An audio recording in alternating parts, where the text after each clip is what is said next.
Oi, gente, tudo bem com vocês? Programa Brasil Consciência no ar, trazendo hoje um pouco do futuro e do passado do Programa Espacial Brasileiro. Você vai ver nesse programa que alunos da Universidade Federal do Grande ABC conquistaram o primeiro lugar na Copa do Mundo de Foguetes realizada nos Estados Unidos. A gente conversou com um deles ainda em solo americano e vamos trazer os detalhes para vocês ao longo do programa. Você também vai ver que estão abertas as inscrições para o CubeDesign 2025, o torneio de construção de satélites realizada pelo INPE, que já formou, inclusive, profissionais da área para o Brasil e para o mundo. Saiba mais nesse programa. Mas antes, a gente vai fazer uma coisa que aqui no Brasil Consciência a gente sempre quis fazer: colocar informações por ordem cronológica sobre os satélites brasileiros, todos ou a maioria deles. A gente se baseou para fazer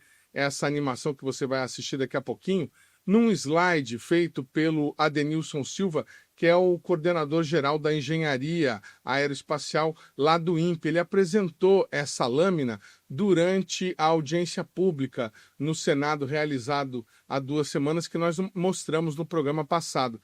A gente vai destrinchar essa lâmina que o Adenilson gentilmente nos cedeu, para que você tenha as informações sobre todos os projetos de satélite que o INPE já esteve envolvido. E depois, ao longo do tempo, nós vamos atualizando com informações sobre outros satélites brasileiros produzidos por outros institutos, para que a gente consiga fazer um glossário do Programa Brasileiro de Satélites. Veja. Esta é a linha de satélites que o Instituto já trabalhou, trabalhando em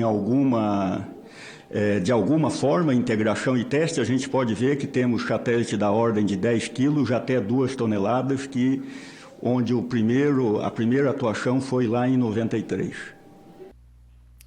A lâmina da apresentação do Adenilson Silva começa em 1993, com o lançamento do SCD-1, o primeiro satélite projetado, construído e integrado no Brasil. O Brasil Consciência, inclusive, já fez um programa especial somente sobre o SCD-1, que foi criado dentro da antiga MEC-B, a Missão Completa Espacial Brasileira, para coletar dados das plataformas de coleta de dados, as PCDs, espalhadas por todo o território nacional, que monitoram bacias hidrográficas, clima e níveis de rio. O satélite havia sido projetado inicialmente para uma vida útil de apenas 2 anos, mas graças à robustez do projeto, ele se mantém ativo até hoje, sendo o recordista mundial em funcionamento no espaço. O SCD-1 foi lançado em 9 de fevereiro de 93, a partir do centro de lançamento Cabo Canaveral, nos Estados Unidos. O veículo lançador foi um foguete Pegasus, lançado a partir de um avião. Na sequência, nos anos de 1994 e 95, o Brasil lançou seus 2 primeiros satélites geoestacionários, o BrasilSat B1 e B2. Até aquele momento, a Embratel alugava sinal de outros satélites para manter os serviços de TV, telefonia e rede de dados corporativas no Brasil.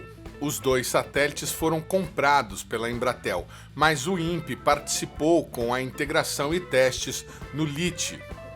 Eles foram lançados respectivamente em 10 de agosto de 94 e em 28 de março de 1995, a partir da base de lançamento de Kourou, na Guiana Francesa, num veículo Ariane 4. O próximo da lista é o satélite de aplicações científicas SAC-B, que foi construído em uma colaboração entre a Agência Espacial Argentina, o CONAI, e a NASA. O INPE entrou como parceiro no projeto. O objetivo era estudar a física de erupções solares com alta resolução temporal e espectral. O Brasil contribuiu com um dos detectores de raio-x. Mais adiante, vemos a segunda experiência do Brasil e do INPE na construção de um satélite próprio, com o SCD-2A. Este satélite deveria ser o primeiro a ser colocado em órbita a partir de solo brasileiro, marcando a estreia do veículo lançador de satélites, o VLS-1. A missão era crítica para o objetivo estratégico de autonomia de lançamentos no Brasil. Porém, 65 segundos após a decolagem, um dos 4 motores do primeiro estágio não foi acionado corretamente, causando instabilidade e a perda de controle do foguete. O VLS foi destruído em voo por segurança, resultando na perda total da carga. A tentativa de lançamento aconteceu em 2 de novembro de 97 e o satélite deveria ser mais um de coleta de dados ambientais, complementando o trabalho do SCD-1. Um ano depois do acidente com o VLS, o Brasil finalmente teria seu segundo satélite de coleta de dados, o SCD-2, que foi lançado em 23 de outubro de 1998, desta vez a partir do Cabo Canaveral, nos Estados Unidos, por um foguete Pegasus XL. Assim como o SCD-1, o SCD-2 continua em órbita coletando dados das PCDs brasileiras. Em 1980, Brasil e China iniciaram a colaboração para a construção do satélite Cibers, o satélite sino-brasileiro de recursos terrestres. E o Cibers-1 foi a pedra fundamental nesta parceria entre 2 países do hemisfério sul. Ao longo dos anos, o programa demonstrou ser um sucesso, quebrando o monopólio de países desenvolvidos com relação a dados de sensoriamento remoto e oferecendo imagens gratuitas que revolucionaram o monitoramento ambiental, agrícola e urbano do Brasil. O satélite foi lançado em 14 de outubro de 1999, a partir do centro de lançamento de Taiwan, na China, a bordo de um foguete longa marcha 4B. De carona no mesmo lançamento, também foi incluído o satélite científico SASSI-1, que deveria estudar fenômenos geofísicos. No entanto, após uma injeção bem-sucedida, o contato com o SASSI-1 foi perdido, provavelmente devido a uma falha em seu sistema de energia ou comunicação, encerrando a missão prematuramente.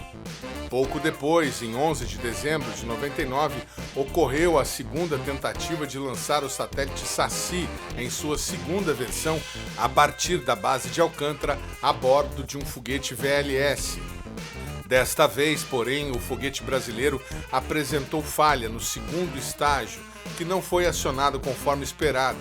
Desta forma, o foguete foi destruído remotamente, assim como o satélite. Em 21 de novembro de 2000, foi a vez do SAC-C, apelidado de Satélite do Mercosul. A missão argentina de observação da Terra se destacou pelo seu caráter multinacional. O Brasil, por meio do INPE, contribuiu com o desenvolvimento e o fornecimento de 2 magnetrômetros de alta precisão que integravam o experimento para estudar o campo magnético terrestre e suas anomalias. A participação foi uma demonstração da capacidade brasileira em desenvolver instrumentação científica de ponta para missões internacionais. Em 4 de maio de 2002, o INPE mais uma vez reforçou sua capacidade na construção de instrumentação científica para missões internacionais. O Instituto foi responsável pelo desenvolvimento e construção do HSB, um instrumento desenvolvido em acordo com a NASA que seria integrado ao satélite Aqua. O HSB era um radiômetro de micro-ondas projetado para criar perfis verticais de umidade da atmosfera, mesmo através de nuvens não chuvosas, uma capacidade que os sensores infravermelhos não possuíam. O próximo satélite é parte de uma história triste do programa espacial brasileiro. O SATEC foi projetado como uma plataforma de qualificação em voo para tecnologias espaciais brasileiras, incluindo uma nova bateria e um computador de bordo.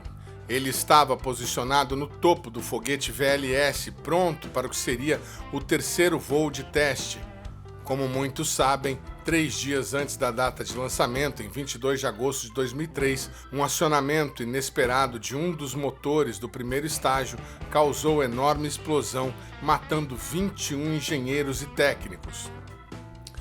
Concomitantemente à última campanha de lançamento do VLS, o INPE já preparava o lançamento do segundo satélite Cibers, o Cibers-2, que acabou lançado a partir da base de Taiwan, na China, em 23 de outubro de 2003.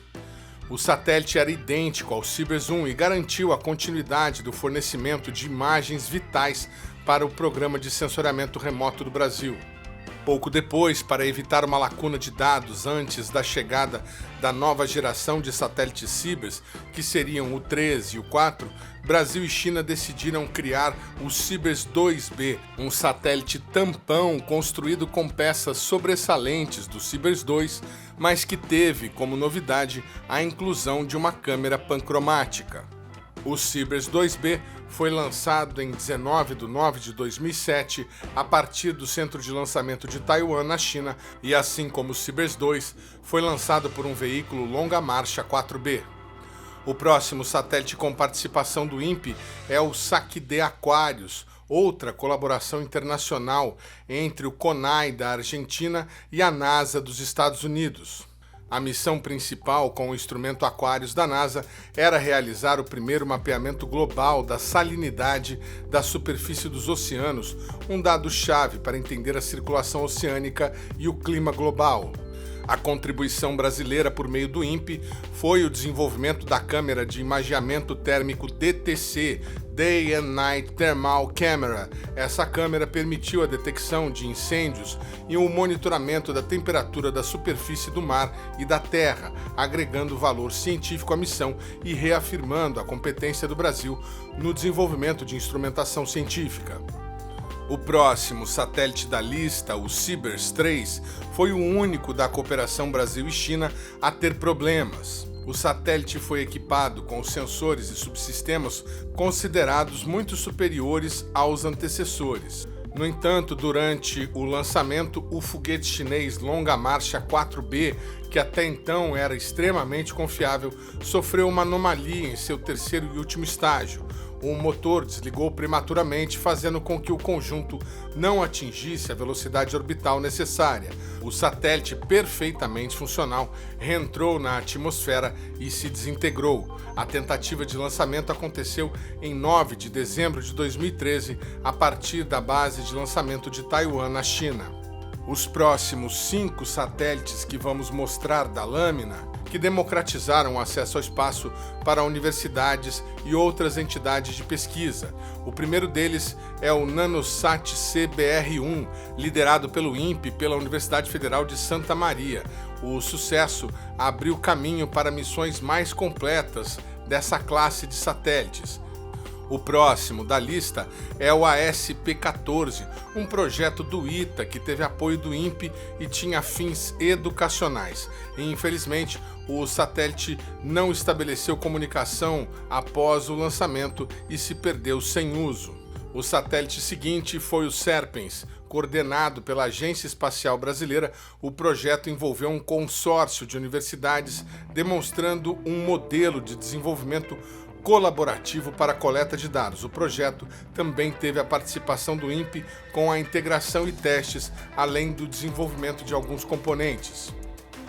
Os 2 próximos satélites, o Tancredo 1 e o Ubatuba-Sat, foram desenvolvidos por alunos de uma escola municipal de Ubatuba, sob a coordenação do INPE. O projeto foi considerado ousado e tornou-se um símbolo global da educação em STEM, sigla em inglês para ciência, tecnologia, engenharia, artes e matemática.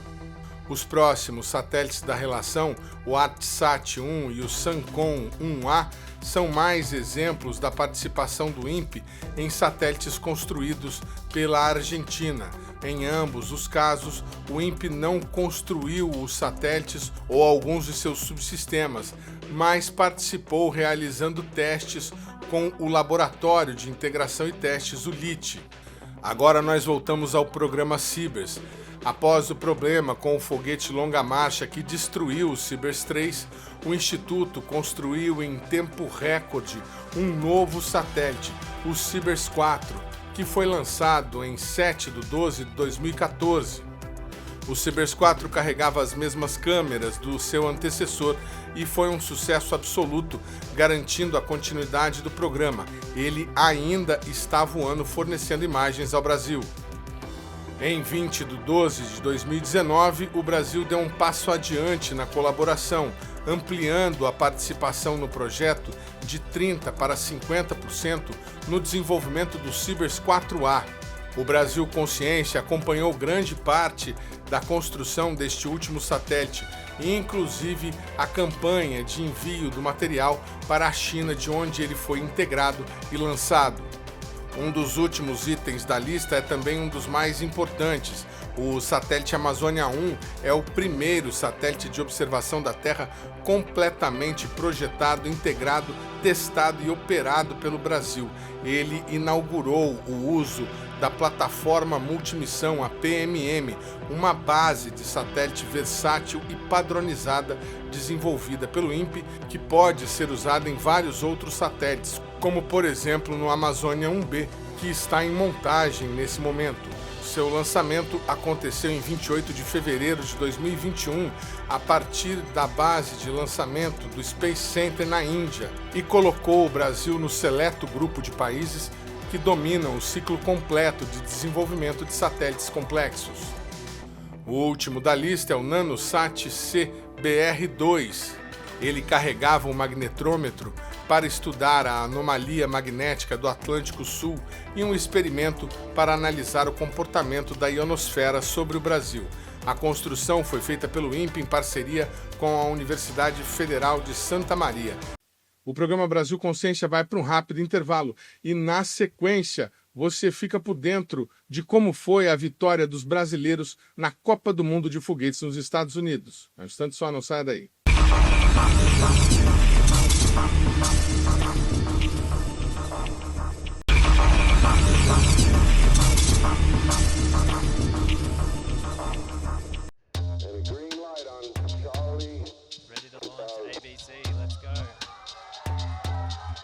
Looks like we got Malay made for the Colombian team. And they're happy. A lot of energy coming out. Let's go Brazil. Smoke. Oh, there we go. Beautiful flight. E o Brasil fez bonito na edição 2025 da IREC, na International Rocket Engineering Competition, que aconteceu há uma semana no Texas, nos Estados Unidos.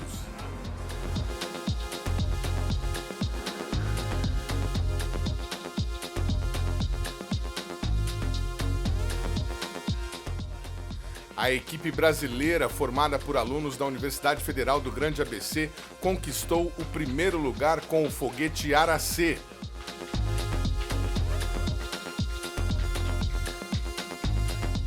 A competição é organizada pela Associação Experimental de Foguetes de Sondagem há 18 anos e é considerada a Copa do Mundo dos Foguetes de Sondagem. Mais de 150 equipes de todo o mundo participaram da competição neste ano e foi a primeira vez que um time brasileiro sagrou-se campeão. O foguete Ara-C alcançou o apogeu de 3.255 metros de altitude, quase 100% dos 3.272 metros que haviam sido previstos para o lançamento.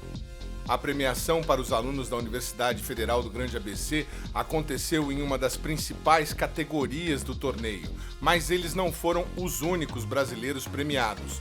Os alunos da Universidade Estadual do Rio de Janeiro e da Federal de Santa Catarina também receberam premiações em outras categorias.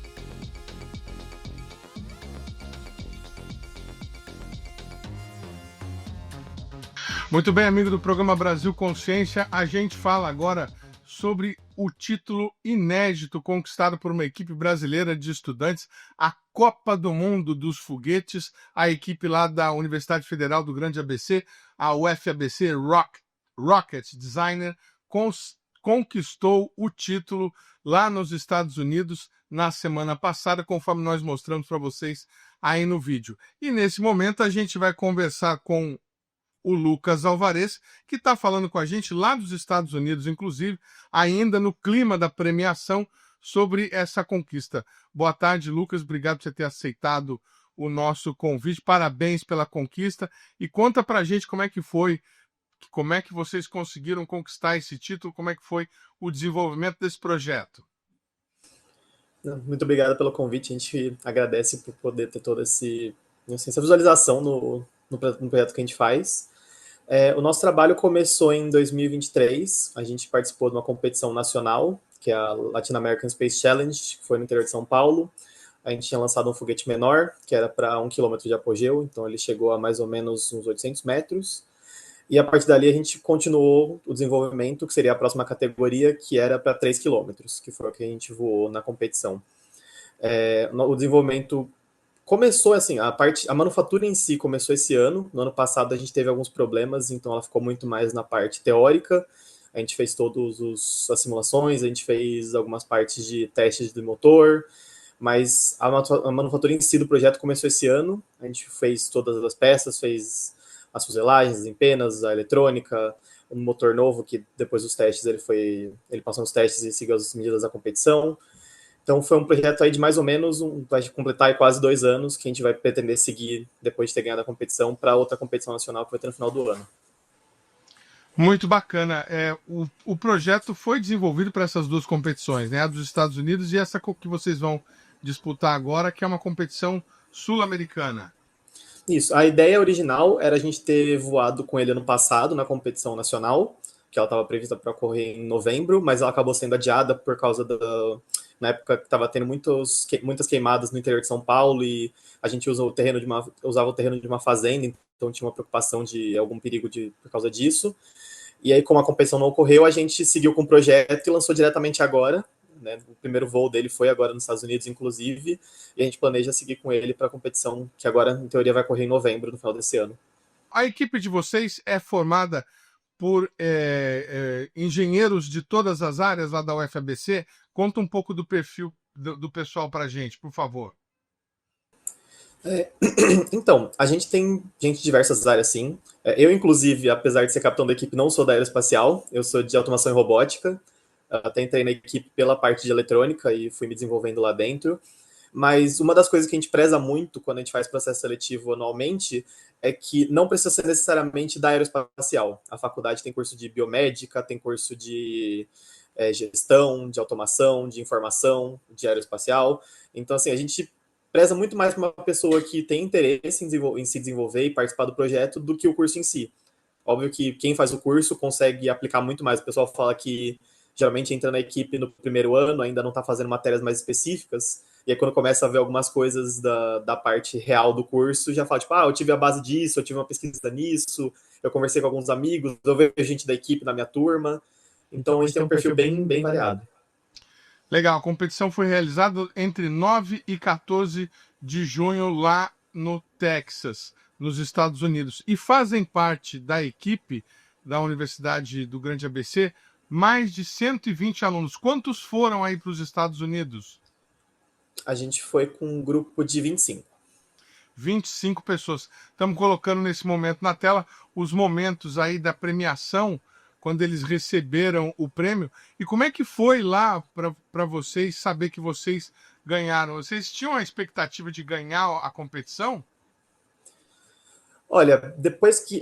Quando a gente lança o foguete, meio que assim, tem 3 etapas diferentes, né? A gente prepara tudo, a gente lança, e depois de lançar, a gente recupera ele e leva para a área de análise. Na área de análise e depois de recuperação, a gente foi bastante elogiado pelos juízes. A ficha, todos os pontos que eles tinham para marcar, eles falaram que se a gente quisesse montar aquele foguete de novo ali na frente, montar e colocar o combustível e tudo mais, a gente podia lançar ele de novo, sem danos aparentes, sem nada, tudo estava perfeito. Eles elogiaram o motor, eles elogiaram as simulações, porque a nossa simulação ficou muito perto do que ele realmente alcançou teórico, né, quer dizer, prático. Ele ficou, acho que era 0,66% de diferente, né, ele ficou um pouquinho só acima. Então a gente estava bem, assim, com muita esperança de conseguir algum prêmio, principalmente na parte de simulação, apesar de não ter conseguido. Só que na premiação em si, quando a gente ficou ali um pouco ansioso, porque anunciou o terceiro lugar, e foi uma equipe que, se não me engano, ganhou também o desafio de melhor vídeo de narrativo, né, contando a história deles na competição. Aí chegou o segundo lugar e foi uma outra equipe também, a gente ficou, nossa, mas será que a gente vai ganhar alguma coisa? O voo foi tão legal e tudo mais, e aí acho que dá até engraçado que o pessoal comenta no vídeo. A gente nem escuta ela falando nosso nome, a gente vê o 302 na hora que aparece no telão e todo mundo já começa a gritar, pular, correr para a lateral para poder ir para o palco, então foi bem emocionante. 302 era o número de vocês na competição. A competição ela usa o sistema de categorias, então dependendo da categoria era um número. O nosso, como ele era 10 mil pés feito pela própria equipe, eram os números a partir de 300. O nosso era 302. Essa precisão que o Lucas comentou aí está aqui descrito no release da Universidade Federal do Grande ABC. O foguete deles tinha a previsão de alcançar um apogeu com 3.272 metros, pouquinho mais de 3 quilômetros, e alcançou 3.255 metros. Então até está bem ressaltado aqui no release que a precisão foi impressionante, de 99,5%. Muito bacana o trabalho de vocês. Bom, e o que vocês devem fazer depois disso? Esse foguete vai ser o carro-chefe das competições da equipe, ou vocês têm a pretensão de aumentar esse tamanho? Então, a ideia, principalmente para esse ano, é manter ele ainda, pelo menos até o final do ano, para a competição. A gente, apesar de ter feito um voo assim, muito bom e ter ganhado a premiação, tem alguns pontos que a gente já queria melhorar antes de voar até, então a gente vai poder dar uma analisada neles agora. E também a ideia seria meio que manter ele como uma base, né? Eu e o Lucas Valentim, que é o vice-capitão, a gente gostaria de fazer meio que ele ser um projeto base da equipe, e a gente conseguir testar outras coisas em foguetes menores para poder implementar nesse foguete maior. Acaba que um foguete desse é muito custoso. A gente, se eu não me engano, a previsão de gastos para um foguete desse foi mais ou menos uns 15 mil reais. Então, a gente não consegue criar uma tecnologia ou pensar em alguma coisa nova e já colocar direto nele. O ideal seria a gente fazer algum foguete menor, igual a gente lançou em 2023, ou outros projetos assim, e manter ele como a base forte da equipe, digamos assim. Vocês têm algum tipo de patrocínio, alguma empresa parceira que ajuda vocês a fazer o desenvolvimento desses projetos? A gente tem bastante parcerias em questão de materiais e usinagem, principalmente. Por exemplo, a fibra de vidro, que é utilizada para as fuselagens externas, é patrocínio. Acho que não só algumas, mas quase todas as peças metálicas é patrocinada por uma empresa, né? A gente faz os desenhos, manda para eles os desenhos e materiais, eles fazem para a gente. Peças de impressão 3D também é filamento de uma empresa parceira. Então, tudo que a gente consegue, a gente vai tentando buscar algumas parcerias. A gente não tem nenhuma ajuda em custo em si, né? A equipe não chega a ter um CNPJ, então algumas empresas às vezes não conseguem ajudar por causa disso. Mas principalmente na frente de materiais e também softwares, na realidade, a gente tem bastante parceria. E para quem gosta aí dos detalhes técnicos, Lucas, descreve para a gente esse projeto, esse foguete de vocês, um foguete a propelente sólido. Isso. O Aracê, ele tinha aproximadamente 3 metros de altura. Ele era um foguete de recuperação dupla, então ele tinha 2 paraquedas que foram desenvolvidos pela equipe.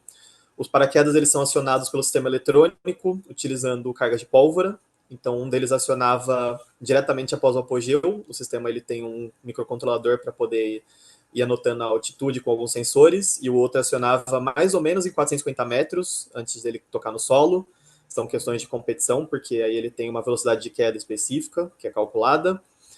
Ele é feito todo em fibra de vidro, resinado externamente, né? Então a gente vai passando camadas de fibra de vidro com resina, e as peças internas, além de fibra de vidro e impressão 3D, a gente tem algumas peças de alumínio, principalmente os couplers, que são a parte que unem as seções do foguete. O foguete inteiro ele tinha 43 quilos, se eu não estou enganado. As medidas vão variar um pouquinho, porque eu lembro bastante do relatório pré-competição, mas quando a gente usa os materiais daqui, eles mudaram um pouquinho. Mas, se eu não me engano, ele tinha 43 quilos pré-competição montado completo, com combustível e tudo mais. E depois da queima, ele chega a ter mais ou menos uns 30 quilos. O motor ele é feito todo em alumínio, a tubeira dele, se eu não me engano, é feita em aço, e o combustível é feito com açúcar, é KNSB. É uma mistura de açúcar e nitrato. Que interessante. E vocês desenvolveram esse combustível também? Ou já pegaram uma receita pronta? Não, existem manuais, não vou dizer bem manuais, mas existe literatura, né, para essa parte. O pessoal da propulsão, principalmente, sabe bastante disso. Então, como fazer o propelente, tem literatura. Como fazer a parte que protege ele, né? Ele tem meio que o pessoal fala que é uma proteção externa que você coloca ao redor dele para ele manter a forma. ele tem um centro específico, né? A forma dele, no nosso caso, era redonda, mas ela podia ter várias formas, e a forma dele altera o quanto ele queima, o tempo, a velocidade que os grãos queimam e tudo mais. Então tem todos esses detalhes que você consegue ir alterando no projeto. E uma curiosidade, fora o combustível, que obviamente queima durante o lançamento, as outras partes do foguete vocês conseguiram recuperar e vão trazer para o Brasil? Sim, elas já inclusive chegaram no Brasil com o pessoal que chegou no sábado. A gente levou tudo em 2 caixas de madeira e 2 malas despachadas, e tudo já voltou também. E voltaram, assim, completamente inteiros. O pessoal avaliou, a gente viu as fotos, a gente olhou, já limpou, não tem dano nenhum nelas. A gente vai até remontar ele para poder utilizar de novo, se tudo der certo. Que bacana. Quando é a próxima competição? Se eu não me engano, é na primeira semana de novembro. Eu acho que é do dia 5 ao dia 8. Eles ainda estão confirmando. Ia ser no interior de São Paulo, em Bauru. Então ainda a gente já está. Essa semana, se eu não me engano, até a gente tem que entregar alguns relatórios iniciais, então ainda tem algumas confirmações para fazer, mas é começo de novembro. Muito bem, eu quero agradecer demais a participação do Lucas Alvarez aqui, da UFABC Rocket Design, pela conquista da Copa do Mundo de Foguetes, e desejar sorte para você e para o restante da equipe nas próximas etapas, viu? Bom trabalho para vocês aí. A gente agradece. Em qualquer oportunidade, pode contar com a gente que a gente está aí para conversar, ou para quem quiser qualquer mais detalhes, se quiser dar uma olhada, a gente tem o Instagram e o LinkedIn também. Estamos por lá, qualquer coisa a gente responde também as mensagens. Muito bem, estamos colocando na tela nesse momento, inclusive, os endereços eletrônicos da equipe para você que quiser, tem curiosidade sobre o trabalho que eles estão fazendo, ou se quiser apoiar também, puder entrar em contato. O programa Brasil Consciência vai para um rápido intervalo e, na sequência, a gente fala sobre uma outra competição de estudantes relacionadas ao mercado espacial, mas agora de satélites. O Cube Design do INPE de 2025 vem aí, ó. Instante só, não sai daí.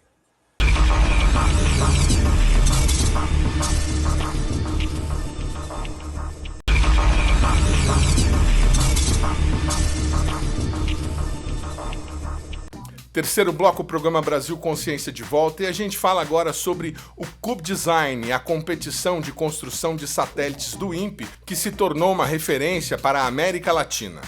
Mal as inscrições foram abertas e o Instituto já registrou recorde de participação na edição deste ano, que terá uma temática especial: a localização de manchas de óleo sobre a superfície marítima e os navios responsáveis pelo derramamento. Veja na entrevista que fizemos com os responsáveis pelo torneio na divisão de pequenos satélites do INPE. A gente vai falar com o Dr. Walter Abraão sobre como que surgiu esse torneio e o que já foi feito até hoje, doutor. Nós começamos na pós-graduação, né, baseado em outras competições similares, e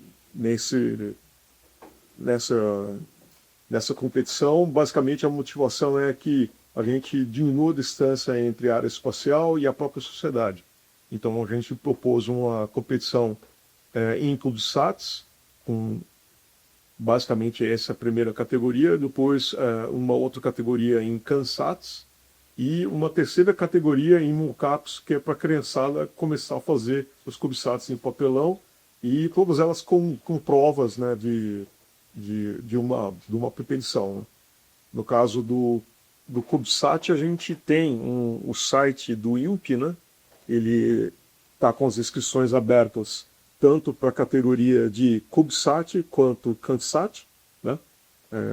Vocês conseguem ver googando Cube Design 2025 INPE, e aí cai nessa página, onde ele fala o histórico do projeto, as diversas categorias, e fala brevemente sobre o tema dessa missão desse ano, que a gente apelidou de ManchaSat, porque ela é voltada para a detecção de manchas de óleo, né? Aí tem os desafios descritos, né? A gente primeiro está investindo na competição maior, que é CubeSats, e tem também a versão em CanSats que a gente vai ainda propor. A competição ela vai acontecer em novembro desse ano, no final de novembro.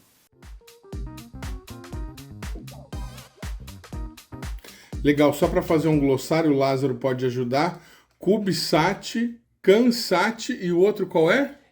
Mocaps. O que é cada um deles, Lázaro? O CANSAT, o CubeSat, né, são pequenos satélites que tem todos um sistema de um satélite real, né, de tamanho de 10 por 10 de 10 centímetros, a gente roda uma unidade e peso, o macho, né, até de 1,2 quilos, né. Os CANSATs, o pessoal do técnico, né, ou do ensino médio, eles dançam no formato de um nativo de refrigerante, tá? Então, uma massa de, acho que, 200 gramas, 300 gramas, né? E tem o MOCAPS, que é para as crianças, né? Do Fundamental 2, né? E 1, em que eles têm que montar uma estrutura, né? Isso foi lançado numa certa altura, né? Com um acelerômetro, né? Um papelão, e nós medimos aí quem consegue montar a melhor estrutura que protege lá cada noite, né? E que isso eles conseguem varrer toda a lidado, né? E por isso que gosta de participar da área espacial. Essa competição trouxe pra gente tudo, né? Um pacote completo. Então a gente se desenvolveu muito do ano passado para cá, não só como pessoa, né, como aluno que está ganhando conhecimento muito grande nessa área espacial, mas também como profissionais. Hoje a gente tem muito mais segurança, trabalha sempre sob pressão numa competição, a gente chega aqui, dá problema, você tem que resolver na hora, você tem que pensar, então é um aprendizado muito grande, é uma oportunidade assim, sem comparação, é muito legal, é muito gostoso. Por conta da pandemia, a competição que acontece desde 2018 teve que mudar de formato a partir de 2020, passando a ser realizada de maneira virtual. O torneio, porém, continuou despertando interesse e utilizando equipamentos e metodologias reais para a produção de satélites. Sim, as equipes, né, também da Cube, fizeram uma apresentação de trabalho de simulação, usando o Machirado, né, e o Simulink.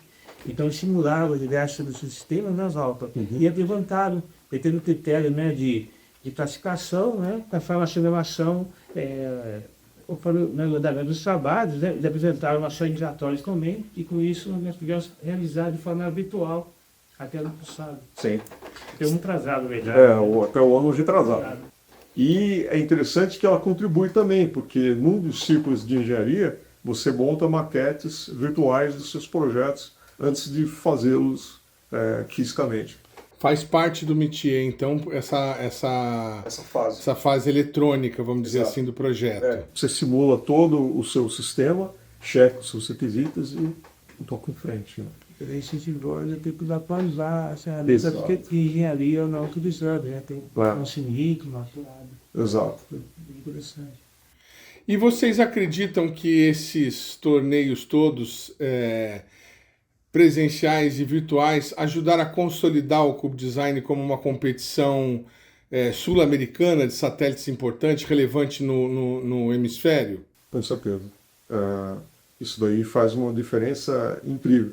Tem uma equipe que participou conosco, né, que é a equipe na segunda edição, que foi a equipe da Universidade Federal de Santa Catarina. Então eles colocaram um CubeSat de uma unidade, né, então cubo 10 por 10 por 10, e eles praticamente prototiparam todo o projeto, e no ano seguinte eles conseguiram fazer um lançamento junto com o Sirius 4A.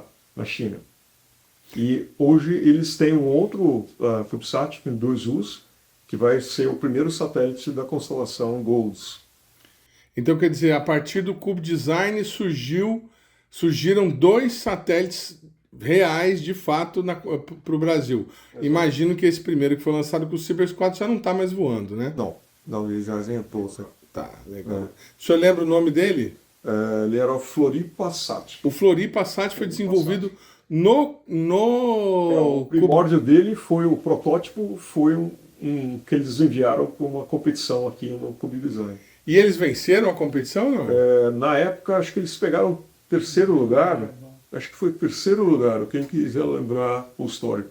E essa consolidação regional, ela se comprova aí pelo número de inscrições? Vocês acabaram de abrir, como é que está o número de inscritos? O número de inscritos, por meio dos pontos, né, eu fui ver ontem, teve 19 inscritos na categoria CubeSat, onde a gente tem pessoal da Argentina inscrito, tem duas universidades peruanas, uma do Chile, e tem o conjunto de universidades brasileiras, né?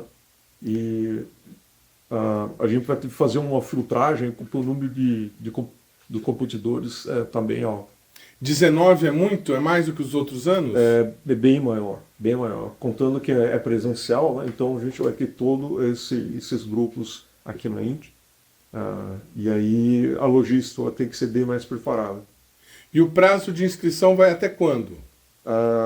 Da categoria CubeSat a gente estendeu o prazo e também a de Pensat porque a gente conseguiu deslocar para o final do ano, para o final de novembro. Então eu acho que está marcado por volta de setembro, no máximo. Né? Mas todo esse movimento de divulgação da competição já foi feito no início desse ano. A primeira coisa que a gente observa é que ninguém é diferente em engenharia espacial. A engenharia espacial é apaixonante. Então, diferente de alguns TCCs, de alguns trabalhos que a gente faz na graduação, que muitas vezes a gente faz para passar, ninguém está aqui para passar. Todo mundo está aqui porque tem aquele algo a mais, que é esse bichinho, essa coisa maravilhosa da engenharia aeronáutica, da engenharia espacial. Então, primeira coisa, todo mundo tem brilho no olho. Boa tarde, gente. Eu sou o Gabriel Fonseca, aqui representando a Minerva Rockets, e vim apresentar o nosso projeto de CubeSat, que é o ALSat Zero. Se chama ALSat porque a mitologia romana, o mascote da deusa Minerva era um coruja. Duas perguntas. Você falou de 1U, 10 por 10, 10, mas a informação que eu tinha é que vocês tinham recebido a inscrição de 2U também. Sim. Nessa competição, a gente viu a estatística, então nesse ano eu vi lá os inscritos, então tem CubeSats de 1U, tem CubeSats de 2U e tem também um de 3U que vai competir. A equipe pode dizer, não, o meu eu vou inscrever um de 3U, não tem problema, Sim. né? Sim. Apesar de ser mais difícil, mais complexo, mais caro, eles podem escrever um satélite maior. Sim. E a nossa infraestrutura de teste no LIT, a gente tem um compartimento que chama POD, né?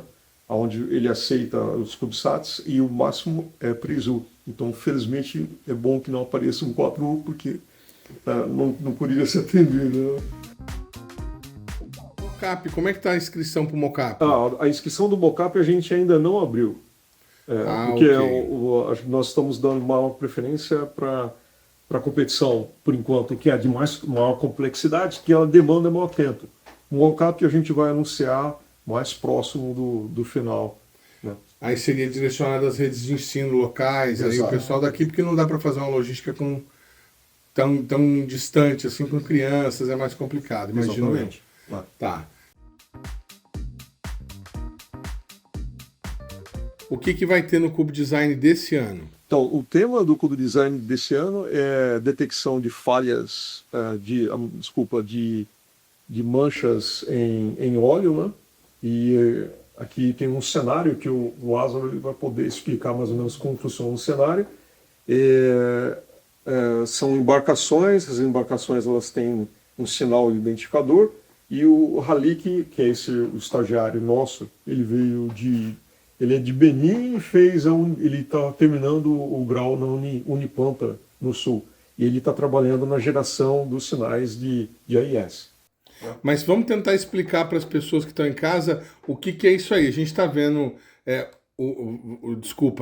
relembrar, o senhor falou que o tema desse ano da competição é a identificação de manchas de óleo e, eventualmente, também vai identificar se o navio está sem transponder, circulando pela costa. Ele poderia, por exemplo, para mascarar a questão do vazamento, ele poderia desligar o transponder, perfeito. De AIS. Perfeito, AIS é o Automatic Identification System, que é um transmissor que é colocado no navio e ele meio que acompanha o navio e passa todas as coordenadas, a latitude, longitude, a velocidade do navio, aonde que ele está se direcionando e tem a marcação de tempo. Então a gente sabe exatamente onde esse navio está. Legal. Então, quer dizer, o desafio vai ser criar um CubeSat capaz de identificar a mancha de óleo na superfície do mar com uma né? câmera imagiadora E usar o AIS, um receptor de AIS para acompanhar as embarcações. que é basicamente a missão do Sismon. Exato. Basicamente, um grande motivador desse tema foi o Sismon. E é possível que um CubeSat que saia da competição seja integrado à constelação ou aproveite alguma coisa disso? Complementarmente. De repente um para ser complementar. Exato, porque os requisitos da missão Sismon são muito mais estringentes, né? São bem mais rigorosos. Legal. Então, a gente poderia usar um CubeSat para complementar Ou validar, a missão, né? Ou validar. E validar. Validar. Tá bom. Bacana. E aí, como é que funciona essa coisa aí que parece ser digamos, uma batalha naval com digamos, elementos gráficos? O Lázaro, você poderia explicar o cenário? Eu vou deixar o Lázaro. Foi montado o cenário, né, usando Python, né, Walter? Para simular diversas embarcações, né, e com os transponders, né? Então a ideia é que os competidores, né, possam identificar se ocorreu algum vazamento, né, se ocorreu alguém desligou o seu transponder, né, AIS, tá? E também por câmera, né, verificar o tipo da natureza, se é uma mancha, né, ou algum tipo de alga, ou algum outro elemento. Tá? Mas, Lázaro, como é que essa coisa virtual se reflete na realidade? Vocês vão ter algum equipamento gerando sinais? Sim. Exato. Esse é exatamente o trabalho do Halik. Legal, Halik. Explica pra gente o que você aprontou aí. Qual que foi a mágica eletrônica que você vai fazer? Então, a atividade vai ser baseada... Eu vou colocar aqui o setup que ele usou, né? Mais ou menos. Legal. Né? Isso vai auxiliar na explicação. Então, basicamente, aqui temos um SDR, rádio definido por software. O que é isso? É um sistema que você programa para realizar uma determinada tarefa. Nesse caso, vai ser um transmissor AIS, correto? Voltando na explicação, AIS, o que é? Um sistema automático para identificar barcos. Portanto, para se mostrar num sistema. Gente, exemplo, eu estou aqui nesta posição, então todo mundo, todo o sistema sabe onde cada um está, para não se atropelar. Então, minha tarefa é implementar um frame, que seria basicamente colocar a longitude, a latitude, a identificação do barco, de uma forma... vai ficar num loop. Você vai criar um barco virtual. Barco virtual. Vários. Exato. 3. Acho que a gente está estimando 6, mais ou menos. Tá. Esse cenário. Legal. Então, a gente vai estar variando a posição dos barcos e transmitindo. Então, como esses pontos vermelhos aqui, Legal. a gente vai dando vida àquele cenário. Então, aqui, a competição ela tem duas camadas. Uma camada que é ótica, que é visual que a câmera do satélite captura, e tem uma outra camada que é RF, por sinal de ondas, que é o AIS, né? Que o Halik está produzindo. Aí ali é o equipamento que está criando. Ele está paradinho num lugar, só estou fazendo uma pergunta de leigo, tá, Halik? Ele está paradinho num lugar, mas ele gera, como você falou, frames que demonstram ser navios em posições diferentes. Isso. Bacana. Nesse caso, tem um transmissor e um receptor, mas para simular no evento, teria apenas um transmissor. Como você vai ter uma antena na saída aqui, que vai estar transmitindo várias posições. E atualmente a gente está simulando como vai ser o transmissor. Mas aqui, se você olhar para a tela, você já tem o espectro do AIS. Basicamente vai ser assim. E nesse caso atual, a gente só tem o modulador. Tá? Atualmente estou trabalhando na parte do frame em si. Ele já está mais ou menos encaminhado. E aí seria basicamente isso.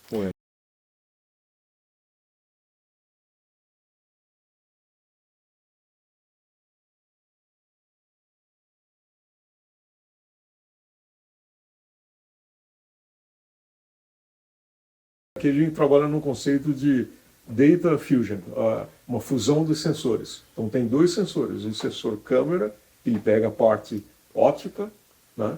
do cenário, ele tem que separar manchas de óleo de sargaço, porque sargaço é uma alga que quando ele visto do espaço ele poderia confundir com uma mancha de óleo. Aí ele tem que saber a propriedade espectral entre uma mancha de óleo e o sargaço. E também juntar com os dados que ele pega do AIS. Então esse é o grande desafio desse ano, né? É mais complexo do que nos anos anteriores. É mais complexo. Então a gente diminuiu a complexidade do controle de altitude. Por controle de altitude a gente só faz em 2D, que não poderia colocar em 3D. Aí o satélite realmente ele poderia se movimentar. Mas a gente preferiu complicar com relação à missão em si e deixar o controle de altitude em um plano, né? Então o satélite vai ficar pendurado, tal como a gente fez no ano passado, e vai ter que a gente vai colocar uma tela projetando esse cenário e o CubeSat vai ter que designar a sua missão para poder ver qual barco está realmente causando um vazamento. Ainda tem que identificar o barco responsável pelo vazamento. É o game over desse uma pergunta de leigo também, quer dizer, o satélite vai imaginar o quê? A tela? A tela que vai dizer o que é sargaço e mancha? Basicamente o cenário vai ser assim, aqui vai ter um CubeSat, e o CubeSat ele vai olhar uma tela, obviamente não vai ver com essa resolução, porque ele só está demonstrando. Sim. Ele vai ver com uma distância apropriada, né? E ele vai ter que identificar manchas de óleo e, ao mesmo tempo que o simulador de AIS, que o Halip programou, vai estar emitindo sinais. Então ele vai pegar tanto a imagem quanto os sinais e juntar esses dados e falar quem é o responsável por vazamento de óleo. Bacana. Além do pessoal lá da segunda edição, que teve o Floripasat, tem alguém que já tenha participado, que tenha se destacado aí profissionalmente, está trabalhando aqui no INPE hoje, ou que tenha participado de algum outro satélite que vocês tenham conhecimento? Tem vários, tem o nosso doutor Christopher, né, que é professor lá no ITA, né? Ele foi professor Escobar, todos participaram das primeiras edições e já estão aqui, por exemplo, aqui tem colegas nossos, né, que formaram um doutorado conosco, né, participaram do Cube Design e, por exemplo, esse professor ele está hoje na Santa Maria. Tem outros colegas que foram contratados pelo ITA e tem muitos outros colegas que também foram trabalhar em empresas de fora do Brasil. Então eles contratam porque o fato de ser uma experiência hands-on, né, que o pessoal coloca a mão na massa e faz as coisas acontecerem, é atrativo para a indústria, né? Então muitos são contratados por indústrias fora do Brasil. Tem colegas nossos que estão na Endurosat, né, formaram na nossa pós-graduação, tem outros que estão em Surrey, em Inglaterra, e daí vai.